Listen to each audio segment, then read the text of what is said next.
ഒരു conventional വീടുമായിട്ട് compare ചെയ്യുമ്പോൾ, ഇപ്പോൾ നിങ്ങൾ നേരത്തെ കണ്ട ആ വീടിന് ആശംസ എന്ന് പറഞ്ഞ ആർക്കിടെക്റ്റിൻ്റെ വീടാണ്, കോസ്ഫോർഡിലെ ആർക്കിടെക്റ്റാണ്. അദ്ദേഹത്തിൻ്റെ വീട് ഒരു സ്ക്വയർ ഫീറ്റിന് 1200 രൂപയെ ചിലവായുള്ളൂ. ഇത് 2019 ആ വീട് വെച്ചത്. 2019 ഒരു സ്ക്വയർ ഫീറ്റിന് 1200 രൂപയ്ക്കാണ് ആ വീടിൻ്റെ പണി പൂർത്തിയാക്കിയത്.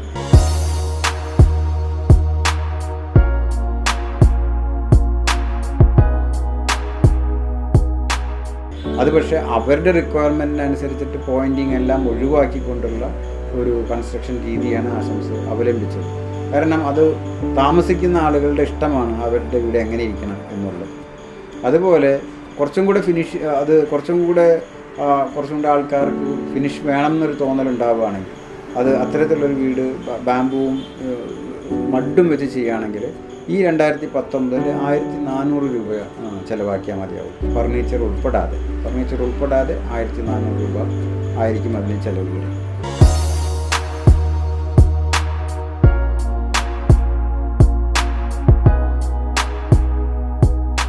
സാധാരണക്കാരൻ ഒരു വീട് വെക്കാനായിട്ട് വരുമ്പോൾ ഏറ്റവും പാവപ്പെട്ട ആൾക്ക് ആദ്യം ബാമ്പു വീട് വെക്കാനാണ് എല്ലാവരും ആലോചിക്കുക. പക്ഷെ നമ്മൾ തിരിച്ചാണ് പറയുന്നത്. ആദ്യം പാവപ്പെട്ടവൻ്റെ വീടല്ല ബാമ്പു വെച്ച് വെക്കേണ്ടത്. ഇപ്പം ഞങ്ങളുടെ കോസ്ഫോർഡിൻ്റെ ആദ്യത്തെ ബാമ്പു വീടിൻ്റെ ഉടമസ്ഥൻ ഞാനാണ്.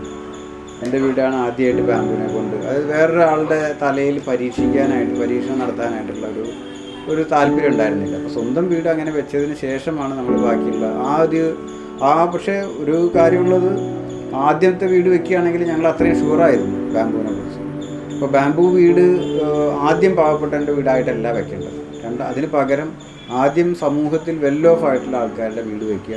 അത് കണ്ടിട്ട് പാവപ്പെട്ട ആളുകൾ വെക്കുകയാണെങ്കിൽ വെക്കട്ടെ. അല്ലെങ്കിൽ ആദിവാസികളുടെ വീട് മുള കൊണ്ടുണ്ടാക്കാം, പാവപ്പെട്ടവരുടെ വീട് മുള കൊണ്ടുണ്ടാക്കാം എന്നുള്ളൊരു വാദഗതി ഞങ്ങൾ ഒരിക്കലും വെക്കുന്നില്ല.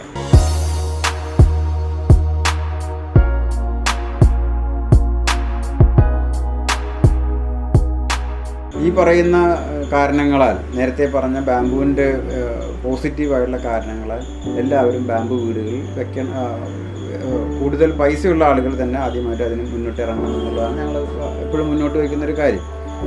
അതിൽ നമ്മുടെ സമൂഹത്തിലെ ഉന്നതന്മാരായിട്ടുള്ള ആളുകൾ ഒരു രാത്രിക്ക് വേണ്ടി മാത്രം 20,000-30,000 രൂപ മുടക്കി ബാമ്പു കൊണ്ടുണ്ടാക്കിയ ഹട്ടുകളിൽ പോയി താമസിക്കും. പക്ഷേ അതേസമയം അവരുടെ വീടുണ്ടാക്കാനായിട്ട് അവർക്ക് ഒരു തരത്തിലും ബാമ്പു ആക്സെപ്റ്റബിൾ അല്ലതാണ്. അത് പക്ഷെ തിരിഞ്ഞു വരണം. അവരുടെ സ്വന്തം വീടും അത്തരത്തിലുള്ള റിസോർട്ടുകളാവട്ടെ, റിസോർട്ടുകൾ പോയിട്ട് 20,000-30,000 രൂപ മുടക്കി താമസിക്കാൻ ബുദ്ധിമുട്ടില്ലാത്ത ആളുകൾ സ്വന്തം വീട് അതുപോലെ ചെയ്ത് റിസോർട്ടാക്കി താമസിക്കട്ടെ. അങ്ങനെ ചെയ്യുമ്പോൾ അവർ സമൂഹത്തിന് വേണ്ടി ചെയ്യുന്ന ഏറ്റവും വലിയൊരു കൈത്താങ്ങായിരിക്കും അത്. കാരണം സമൂഹത്തിന് എന്ന് മാത്രം പറഞ്ഞാൽ പോലെ അടുത്ത തലമുറയ്ക്ക് ചെയ്യുന്ന ഏറ്റവും വലിയൊരു കാര്യമായിരിക്കും അത്തരത്തിലൊരു കൺസ്ട്രക്ഷൻ രീതിയിലേക്ക് അവർ മാറുക എന്നുള്ളത്. അതിന് മുള അവൈലബിൾ ആക്കുക എന്നുള്ളൊരു രീതിയാണ് നമ്മളെപ്പോഴും ആലോചിക്കുന്നത്. ഇപ്പോൾ തിരുവനന്തപുരത്ത് ആർക്കും മുള വേണമെങ്കിലും കോസ്ഫോർഡ് സപ്ലൈ ചെയ്യാനായിട്ട് തയ്യാറാണ്. ആർക്ക് വീട് വയ്ക്കാനായിട്ട് ഞങ്ങളുടെ ട്രീറ്റഡ് ബാമ്പു സപ്ലൈ ചെയ്യാനായിട്ട് കോസ്ഫോർഡിന് അതിനുള്ള ഇപ്പോഴത്തെ തൽക്കാലം ഒരു മാസത്തിനകം അത്തരം ഓർഡർ കൊടുത്തു കഴിഞ്ഞാൽ അവർക്ക് ആവശ്യമുള്ള മുള സപ്ലൈ ചെയ്യാനായിട്ട് കോസ്ഫോർഡിന് സാധിക്കും. അതൊരു കാര്യം. രണ്ടാമത്തെ കാര്യം, ആളുകൾ വീട് വയ്ക്കാൻ വരുമ്പോൾ ഞങ്ങൾ ഇവരുടെ അടുത്ത് കാര്യങ്ങൾ പറയും. അപ്പോൾ ആദ്യത്തെ വീട് കണ്ടതിന് ശേഷമാണ് ആളുകളെല്ലാം മുള വീടുകളിലേക്ക് വരാൻ തുടങ്ങിയത്. ഇപ്പോൾ ഏകദേശം മുളയും മണ്ണും കൊണ്ട് മാത്രം 30-ൽ കൂടുതൽ മുളയും മണ്ണും മാത്രം ഉപയോഗിച്ചിട്ട് വീടുണ്ടാക്കിയിട്ടുണ്ട് തിരുവനന്തപുരത്ത് മാത്രം. റെസിഡൻഷ്യൽ ബിൽഡിങ്സ്, ഇപ്പം ഓഫീസ് കെട്ടിടങ്ങളിലേക്ക് ഞങ്ങൾ വരുന്നതേ ഉള്ളൂ. അതേസമയം റെസിഡൻഷ്യൽ ബിൽഡിങ്സ് ഇത്രയും ഉണ്ടാക്കിയിട്ടുണ്ട്. അതിൽ നമ്മുടെ സമൂഹത്തിൽ ഉന്നതരായുള്ള ആൾക്കാരുണ്ട്, കുറച്ച് നല്ല പോലെ വെൽ ഓഫ് ആയിട്ടുള്ള ആൾക്കാരുണ്ട്, പരിസ്ഥിതി പ്രവർത്തകരുണ്ട്, അതേപോലെ തന്നെ ടെക്നോ പാർക്കിൽ ജോലി ചെയ്യുന്ന ആളുകളുണ്ട്. ഇവരെല്ലാവിധം മനസ്സിലാക്കിയതിന് ശേഷമാണ് ബാമ്പുവിനെ കൊണ്ട് അവരുടെ സ്വന്തം വീടുണ്ടാക്കാനായിട്ട് ശ്രമിച്ചത്.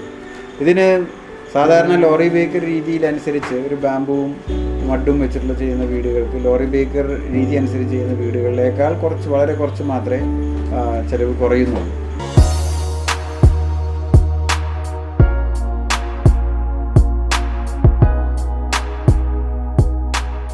ഞങ്ങൾ പക്ഷെ ചിലവ് കുറവാണ് ഇതിനെന്ന് പറഞ്ഞിട്ടുള്ള പ്രൊപ്പഗേഷൻ ചെയ്യാനായിട്ട് താല്പര്യപ്പെടുന്നില്ല.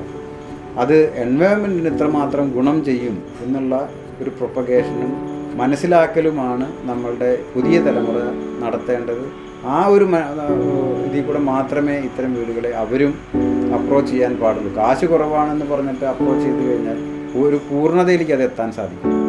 അതേസമയം എൻവയോൺമെൻറ്റിനും അടുത്ത തലമുറയ്ക്കും ഇത് എത്രത്തോളം ഗുണം ചെയ്യും എന്നുള്ളത് മനസ്സിലാക്കി അത്തരത്തിലേക്ക് വീട് വയ്ക്കാനായിട്ട് തയ്യാറാവുകയാണ് ഇപ്പോഴത്തെ തലമുറ ചെയ്യേണ്ടത്.